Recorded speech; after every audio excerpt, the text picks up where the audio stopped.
Oh yeah, that's exactly what I needed after the day I've had. It has been one of those weeks. Loads of errands, running around, appointments, and the weather's been all over the place, which is nothing new when I think about British weather. But I hope you're all having an amazing start to your day and start to your week by the time I publish this. So let's get into it. Growing up, I've always been somewhat of a minimalist, and I've only recently come to the realization of why I had those characteristics of minimalism even before I knew what it was.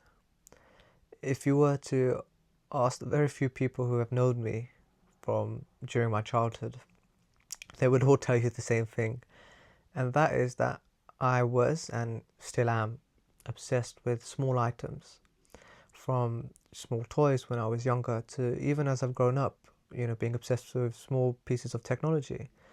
Some things that come to mind is the iPod Shuffle and the iPod Nano, which I was completely obsessed with, or even my Kindle now. And the reason why I was obsessed with having all my belongings and possessions be so portable was because I wanted them all with me everywhere I went 24/7. Didn't matter what I was doing, where I was going, I was like, yep, they're coming with me.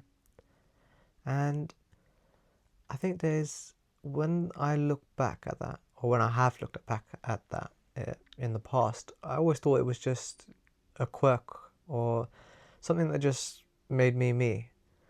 But I think there is a deeper meaning behind that.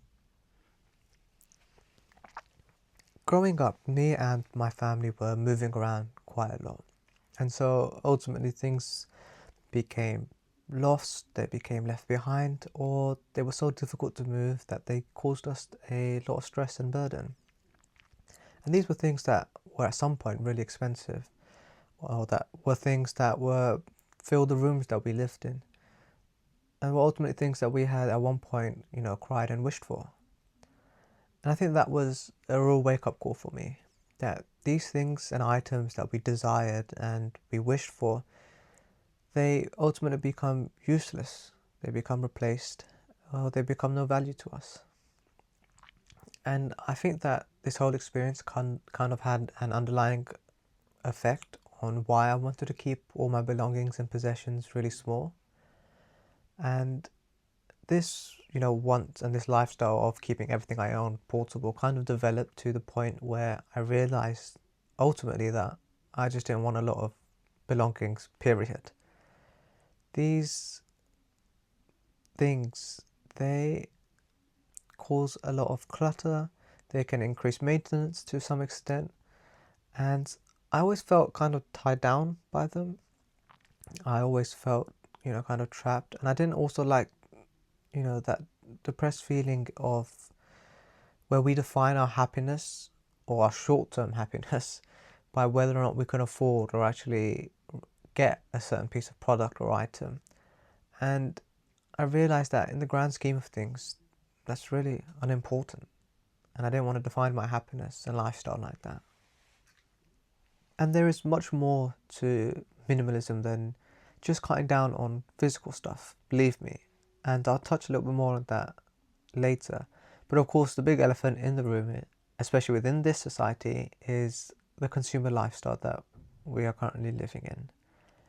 And we are bombarded with extensively smart and fast curated advertisements of products that promise to meet our needs and desires.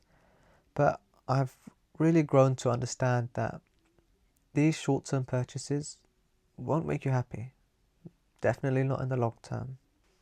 And I'm not against intentional purchases or, the odd indulgence, but I really think that we should focus on making purchases that we know will benefit us or give us some form of reward in the long term, or even make our life a little easier, whatever an easy life is. Um, but at the end of the day, these products and items are going to be here long after we're gone.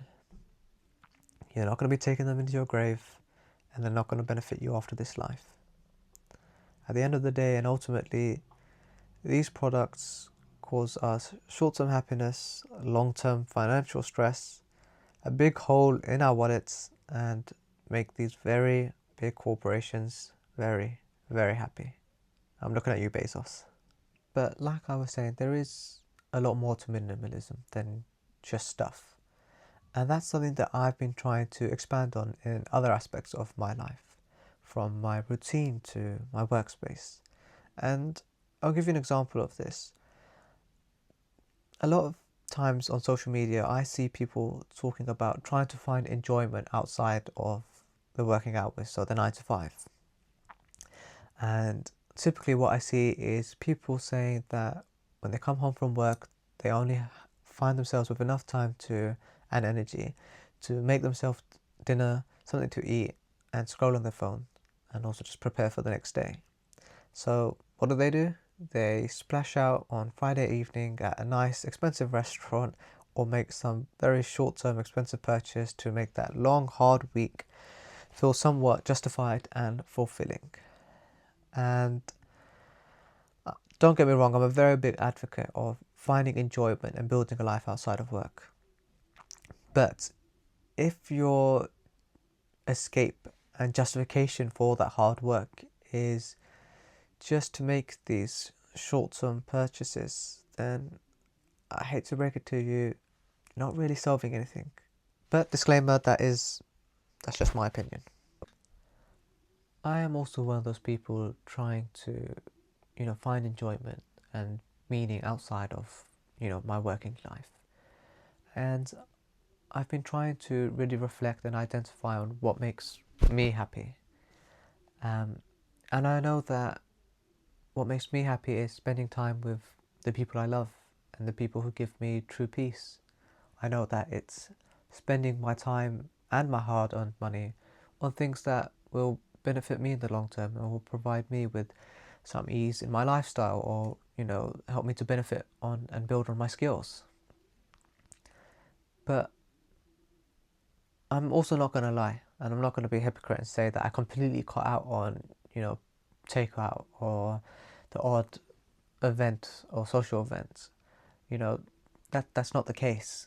But what I am saying is that I'm not dependent on it in a way that I feel as though my happiness is only defined by when I can afford the next so-and-so product. For example, the next iPhone, or if I can get this item that I've seen flowing around in the internet. That's not how I want to live my life. I think another point that I just wanted to mention and get off my chest was that I feel as though minimalism has become oversaturated and exploited in recent years. And I think a perfect example of that is brand logos. These companies with spend so much time trying to develop and design such eye-catching logos, but I feel as though they've tried to dial it back quite recently in an attempt to, what I feel, become more relatable and to catch on to this minimalist lifestyle. But the ultimate fact is that their mission hasn't changed. They want you to spend your hard-earned cash on things that just don't need to. But I'm interested, what are all of your views on minimalism? Let me know, if you've tried to cut down on your belongings and how many items you've got, and if you've tried to control your spending and those impulsive purchases.